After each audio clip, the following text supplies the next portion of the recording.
آج ہم لوگ ناکام ہیں گناہوں کی وجہ سے، اور ہر قسم کے گناہ ہماری زندگی میں موجود ہے۔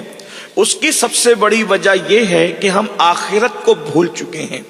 ہم میں کا ہر انسان کم یا زیادہ آخرت کو فراموش کر چکا ہے۔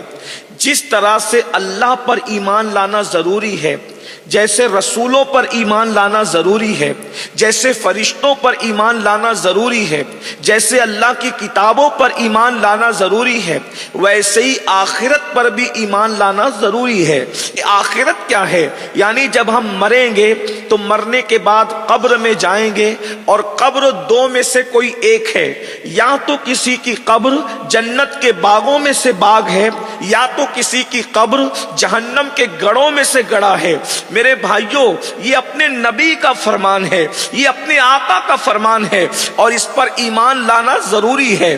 جو رسول اللہ کی بات پر ایمان نہ لائے وہ لاکھ کلمہ پڑھے مگر وہ مسلمان نہیں ہو سکتا۔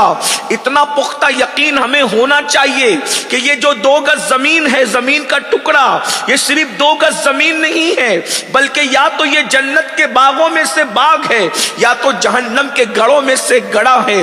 اللہ اکبر۔ اور اس کے بعد کی منزل آخرت کی یہ ہے کہ میدان محشر ہوگا، انسان سے اس کے اعمال کے بارے میں پوچھا جائے گا۔